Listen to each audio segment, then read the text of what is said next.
Hi, I'm Billy Keels, the host of the Going Long podcast. Every week, I'm going to be here interviewing the absolute best in the business as it relates to real asset investing, as well as real Main Street investors. We're going to be having conversations where you can listen in, and that's going to help you to continue on your path to education so that you feel much more comfortable as well as confident in investing long distance. So make sure that you go ahead and subscribe to the channel. Make sure that you're liking it as well, because that way you can get every single episode as soon as it comes out. And by the way, don't forget to leave today's episode a 5-star review. Let's go ahead and listen to today's conversation. Welcome to the Going Long podcast, where we're back once again to continue to help to educate you so that you feel comfortable as well as confident investing beyond your backyard. I'm your host, Billy Keels. And you know what? If you have ever wanted to know how sharing your unique story with others can help you to achieve financial freedom, then guess what? Today's conversation is one that you're going to want to listen to all the way to the very last word, I promise. Because today's guest not only spent over 7 years in an accounting field, and he's going to tell us about some new things that he's doing as well now. He has enjoyed his time in the corporate life and has recognized there's a lot of things that he can learn and use in his day-to-day life. And he's also decided to use multiple financial strategies to set himself free. And he's going to tell us about those. And he's also the host of this super popular Bigger Cash Flow podcast. I'd like to welcome to the show, Bo Kim. Bo, welcome to the show, man. Thanks, Billy. Excited to be here. Thank you for having me. Yeah, I loved our pre-conversation. This is going to be really, really awesome. And we have something in common, this whole kind of corporate life and being able to do things and get to financial freedom. So I'm looking forward to you sharing your story as well, man. So, Bo, as I mentioned in the beginning, and I like to ask everybody at least the same 5 questions, and after that, it can kind of go anywhere. But help to get us started and help us understand, where is it that you live in the United States? Yeah, so I'm in Southern California, about 40 minutes south of Los Angeles. So I like to put myself on the map. I'm like 20 minutes from Disneyland. So if any of your listeners have been to Disneyland, Southern California, I'm like 20 minutes away and I see all the fireworks. All right, man. So you're not far from Mickey and his gang and you get to see the fireworks. So awesome. Okay, perfect. So thank you very much for helping us understand where you are in the United States. Then the next question is, help us understand, what's the most positive thing that's happened to you in the last 24 hours? Ooh, I got a good one. So I am working on a flip in Indianapolis, and I bought a property that I thought was a 3-bedroom, 1-bath. And my agent walks it and he tells me, "Hey, Bo, did you know that there was an extra bedroom?" So there was a bedroom that my contractor didn't even know about when he walked the property. So it's actually a 4-1. So I'm very excited about that because that's going to add a ton of value to my flip. All right. So these nice little secrets that you find out about, which is kind of cool. So fantastic. So that is great. I appreciate you sharing that. And then look, Bo, I've talked about a couple of really high level things in your introduction, but we always love having you tell your own story, your own backstory, so that the entire Going Long family can get to know you even that much better. So tell us your backstory, man. Yeah, so live in Southern California, as mentioned. I work for a enterprise software company, just like you. My background is actually in accounting. So I worked for a CPA firm for the longest time, and I just made the transition a year and a half ago to work for a company that utilizes my background. And also now I can continue to still work with client-facing customer bases. So I really enjoy that. I love talking to people. So I've been doing that for a long time, and I started investing in real estate by house hacking. I know you had Nick on the podcast. We started out the same way. I live in a very expensive market of Los Angeles where I can't really invest and cash flow. So what I did was I bought a townhouse that had 3 bedrooms, 3 baths. So each of the bedrooms had a bathroom, and I rented out one of the bedrooms. And this was actually not intentional. I did not buy this property with the intention of house hacking, but my sister-in-law at the time was looking for a new place to live. And I was like, "Hey, my wife and I, we have this extra bedroom. We're not using it. So why don't you live there?" And, she was paying me monthly rent at the first of the month. And my wife and I, we were actually on vacation when I had this aha moment. We were both in Hawaii enjoying our travels.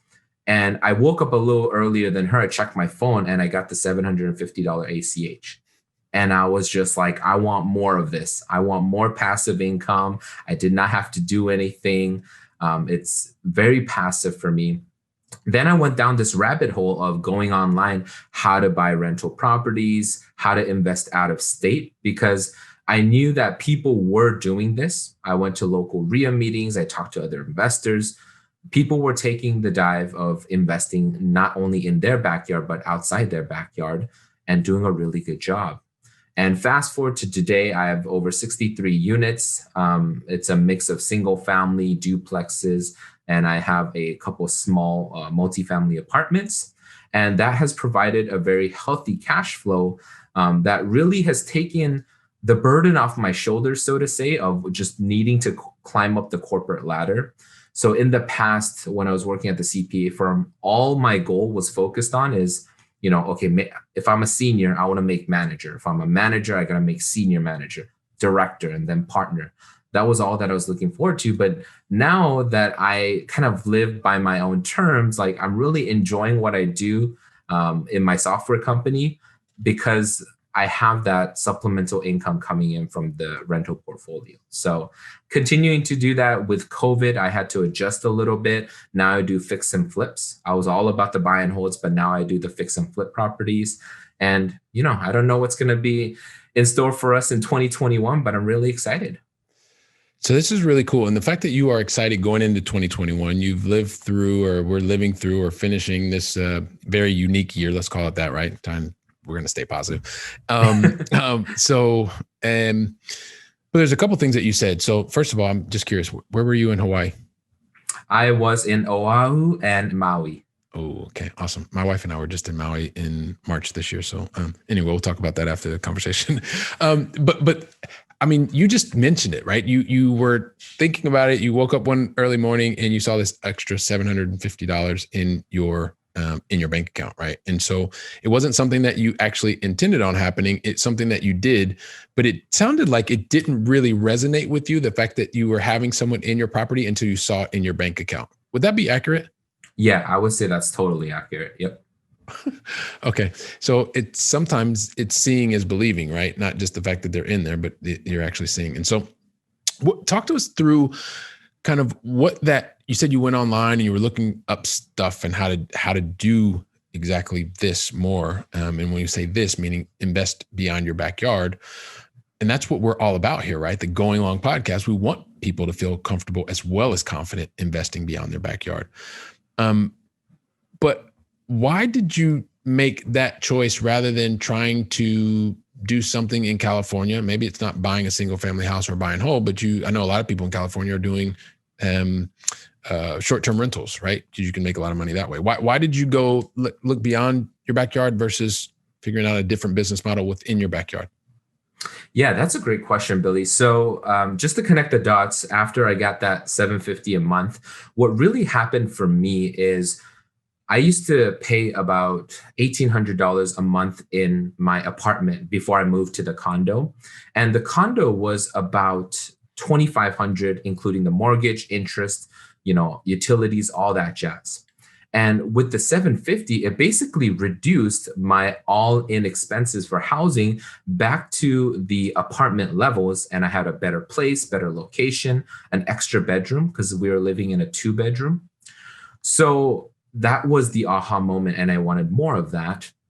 Well, my life philosophy is about, hey, Bo, don't recreate the wheel. There's a lot of people smarter than you who are already doing this, whether it be real estate, whether it be fitness, spiritually, mentally, whatever it might be that you want to improve in your life.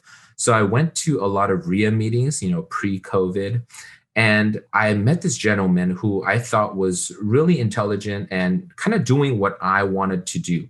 So I found somebody who I wanted to model myself after, and I started picking his brain. And he's like, yeah, I have 22 units in Indianapolis. And I was like, you're a nurse in California. How are you doing this? So we talked for hours and hours. And basically, I started, talking to his team and interviewing other people. And I came across the concept of turnkey real estate because in California, I really couldn't cash flow, as mentioned, I ran the numbers, 6 ways to Sunday, and I couldn't cash flow. And you mentioned short-term rentals. Based on my research at the time and still now, my belief is that it's a little bit more active than I would like to be, because I still enjoy my lifestyle. I love hanging out with my wife. Family is very important to me. And I know that my friend who does Airbnb, it's an arbitrage actually. So he borrows the place that he's going to Airbnb, and then he does it. He makes pretty good money. However, he tells me, when there's no bookings, he's like, hey, Bo, I'm stressed out. There's no bookings. Or, hey, I have a tenant problem and I have to handle this right now. Like, I kind of see all of that behind the curtains. So I wanted to be as passive as possible. And I came across the concept of turnkey, where I didn't even need to swing a hammer, and I can buy a newly refurbished or newly renovated, I should say, property out in the Midwest, where I'm going to cash flow for maybe $200 a door, 12% cash on cash.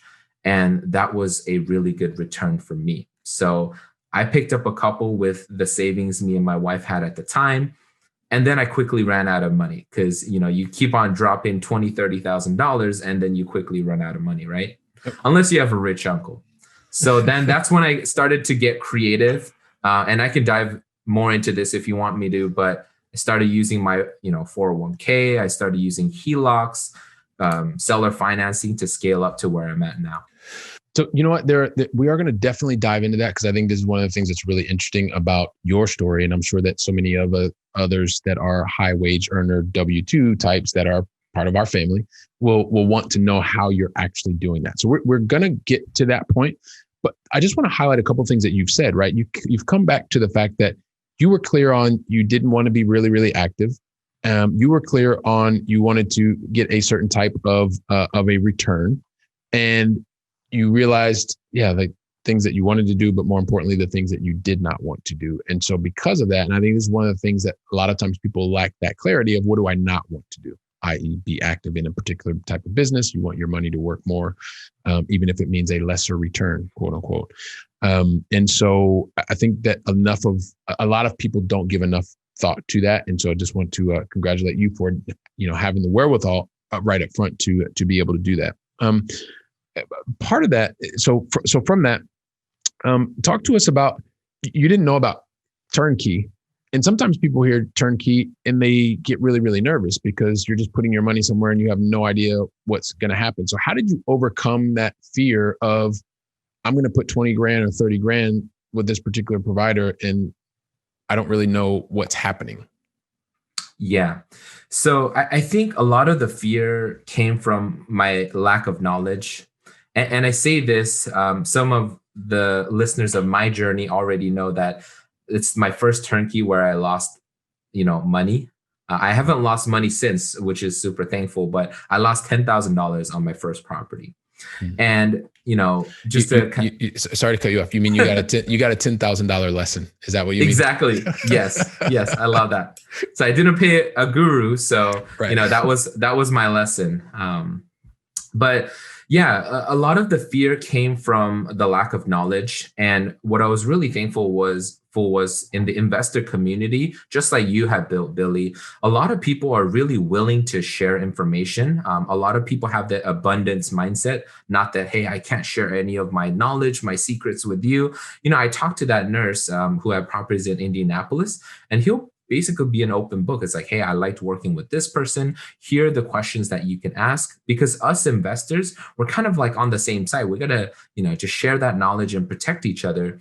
Not saying that all vendors are predatory or bad by any means, but, especially the one that I worked with in Kansas City.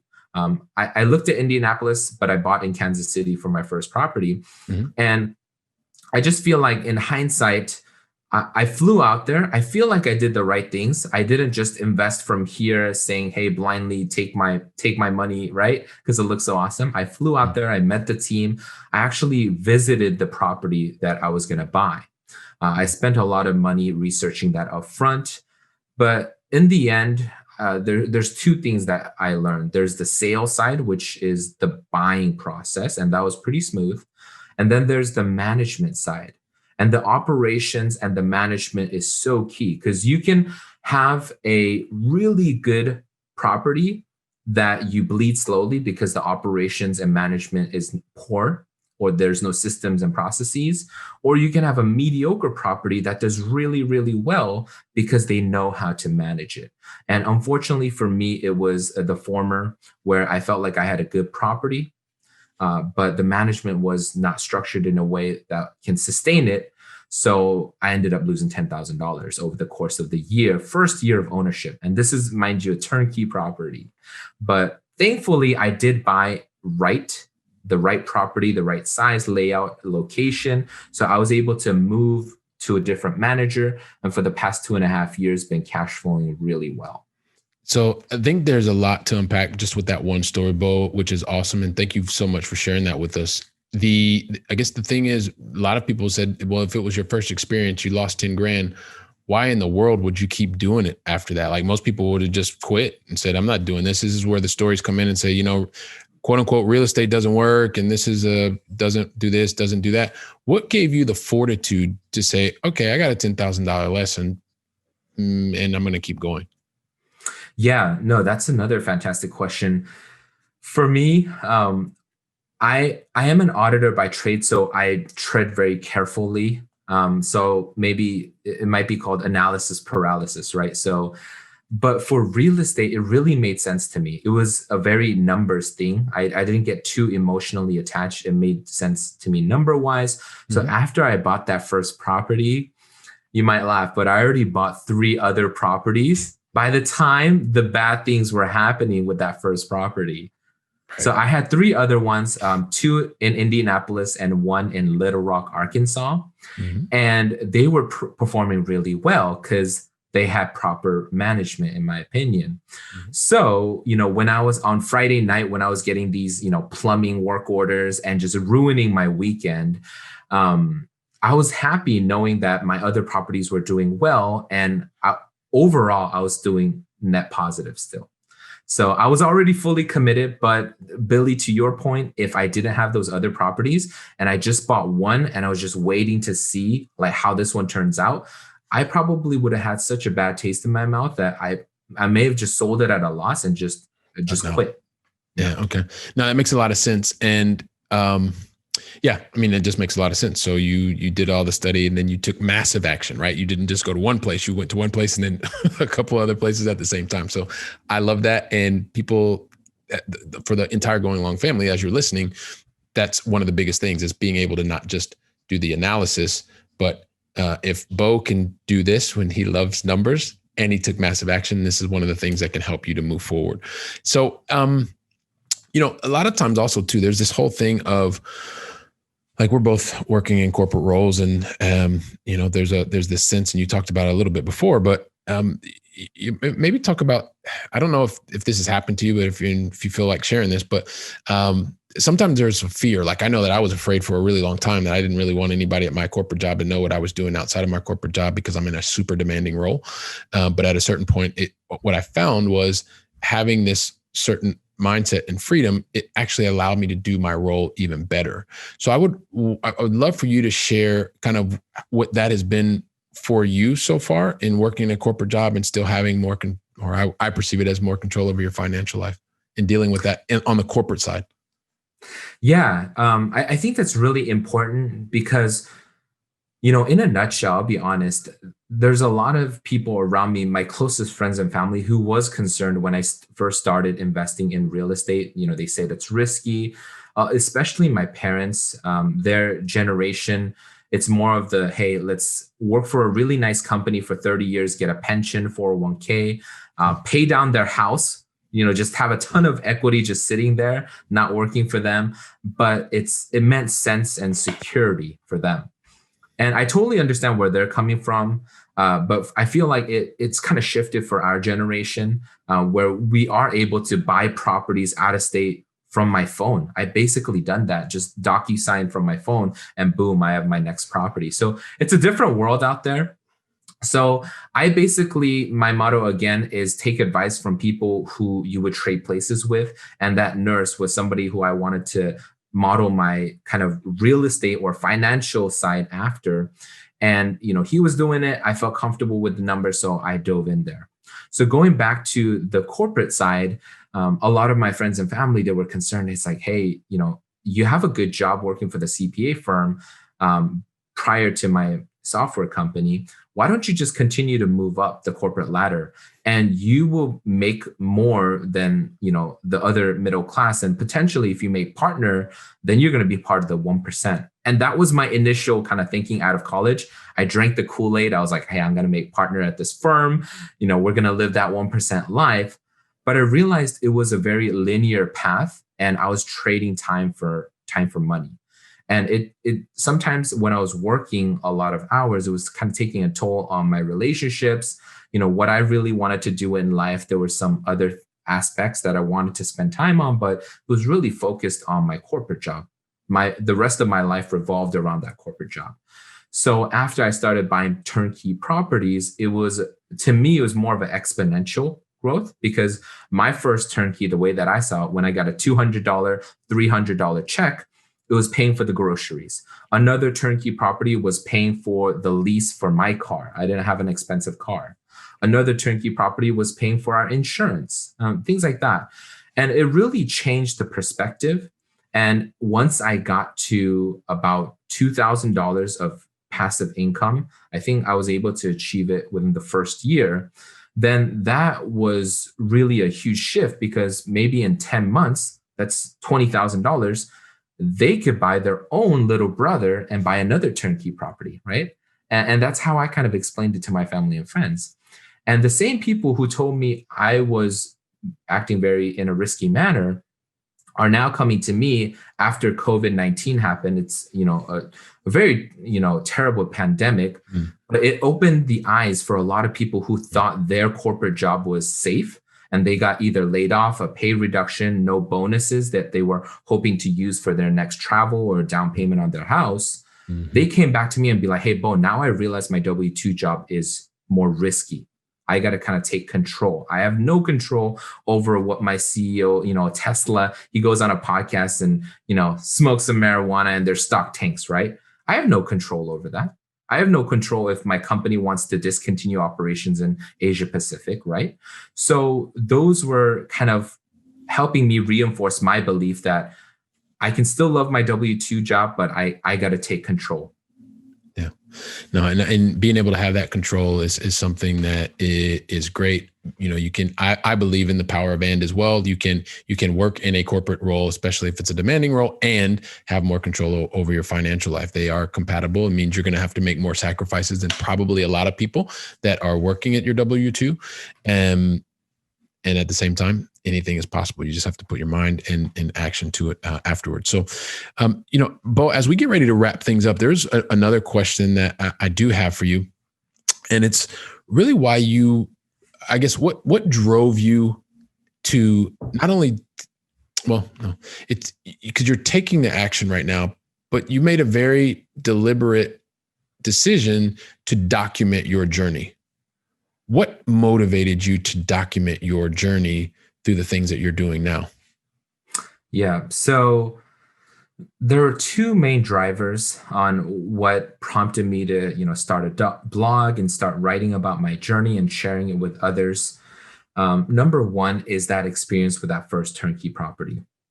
Now, when I was first researching, there were different blogs. It was like disaggregated all across the internet. Sometimes there's so much information, it's like drinking from a fire hose, and you don't know what's accurate, what's false, and things like that. So I kind of wanted, if people thought my journey was something that they wanted to model their real estate portfolio after, or whatever it might be, the lifestyle, I should say, then they can just follow my blueprint. So that was number one, just losing that $10,000. It created a lot of pain, and I didn't want others to experience that pain. And the second one was my wife and I, dual income. We don't have any kids right now, but we're thinking about starting a family. And I thought to myself, what better way than, when they're 18, giving them like, a couple $100,000 and be like, hey, this is the amount of money that your mother and I saved hard for you, use it for college or start a business or whatever. I was like, hey, here's my podcast. Listen to my podcast. This is what your dad was thinking when he was, younger or whatever. And maybe it will kind of help shape the direction of your life or whatnot. So I wanted to leave a legacy for my future kids, for little breadcrumbs for them to listen and follow through as well. Yeah. So in both ways, right? Whether you're thinking about the legacy for your future children, or you're helping other people to not necessarily make the same $10,000 mistake. They may make more, they may make less. I mean, you're really focused on the reason for doing what you're doing is focusing on sharing your experience with others so that they have the opportunity to learn. So I think that is, that's something that is phenomenal. And I'm glad that you made that decision to do exactly that. So, Bo, I know there are a lot of other things we can be talking about, and I'm sure that there are. At the same time, like, we've got a really important part of this conversation, and it's called the going long final three. And the thing is, I never ask anybody the going long final three unless they, meaning you in this point, Bo, tell me that you're ready for me to ask you the going long final three. So my question is, are you ready? I am ready. Let's do it. Awesome. So this is a lightning round. So here we go. So first question that I'd like to know from you. We started with you over in Southern California, and now I'd like to bring it back to this side of the pond here in Europe. Would love to know, what is your favorite European city that you've either visited or is still on your bucket list to visit? Oh, it's got to be the city of Florence, where I visited with my wife on our honeymoon. Oh, very nice. Very, very nice city. I like that. Okay, awesome. Another vote for Florence. And next question is, as a successful corporate employee and also a successful investor in real estate, real assets, would love to know, because I always have this thing that says, really successful people only make one or two, maybe a lot more mistakes. But the thing is, you're going to have a specific mistake that you made or a learning opportunity. You've already shared one with us. It may be the same one. It may be a different one. But most importantly, what was the lesson that you learned from that mistake that you would want to pay forward once again to somebody else? Yeah, it would be that $10,000 mistake. And it's a simple one. Ronald Reagan said it, trust but verify, right? I was very trusting in the beginning. I was like, hey, everybody's here to help each other, take my money. I believe what you say, but with property management, they kind of tell you what you want to hear. So you have to do a little bit more digging, especially on the operation side. Yeah. Okay. Perfect. So that famous Reagan quote, trust but verify. So there we go. And lastly, we'd like to feed the brain here. So would love to know, what book would you recommend to the Going Long family? Yeah, this is a book that I'm rereading right now, and it's called The 4-Hour Workweek. By Timothy Ferriss. It's a good one. Yeah. 4-Hour Workweek. So we will talk about that. And it sounds like you're already well on your way to the 4-Hour Workweek and setting up lifestyle design and stuff like that. So so that is phenomenal. And Bo, I cannot believe we've already kind of like gone through this conversation, which I think is amazing. And so I'm sure that there are so many people that are thinking about, well, not only the fact was this guy with his wife in Hawaii and decided that, wow, this looks really cool, getting $750 on my iPhone while I'm hanging out here in Maui with my wife, or maybe you're in Oahu at that point in time. And that comes from a background where you're already in a CPA firm. You'd already thought about, am I going to keep going up the ladder? Or am I not? And you realize, well, you didn't necessarily want to go through that because you were starting to see that, hey, listen, you could probably use a lot of these same skills, build your own life, gain more control over your financial life, and still work at a big company. At the same time, you saw someone who was a nurse in California that was investing in properties that were a long way away and had 22 properties. And as you said, model yourself or learn from people that you would like to trade places with. And I think because you are laying it out for us in such a great way, I'm sure that there are other people that are thinking, wow, you know what? Bo is already there with his 63 properties. He's living in Southern California. He's investing in Arkansas. He's investing in Indiana. He's investing in Kansas and probably a whole bunch of other places because he's got this process down pat. And we didn't even talk about the way that you're doing it on the financial side of things.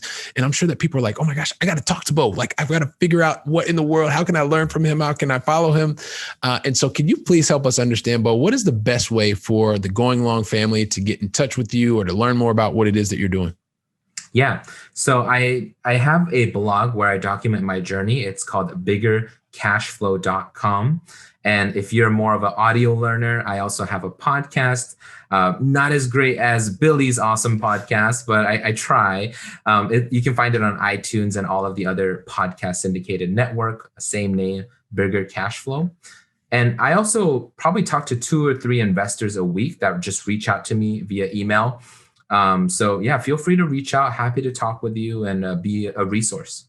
Okay, fantastic. So, and flattery will get you everywhere with me. So that was, but and you're also making me blush, which is difficult to do. So, so here's the thing. So, biggercashflow.com, you can go there. You can also check out Bo's, his podcast as well, audio podcast, which is Bigger Cash Flow. I highly recommend that you do that to the entire Going Long family. So you can learn a lot from someone who is a happy corporate employee and is also gaining control of their financial life. I'm a big believer in that, Bo. And, I just personally would like to thank you for investing your time with me and the entire Going Long family today. So thank you very much. Thanks, Billy. All right. Awesome. And to the entire Going Long family, once again, thank you for investing once again your time with Bo and I today. It's been awesome.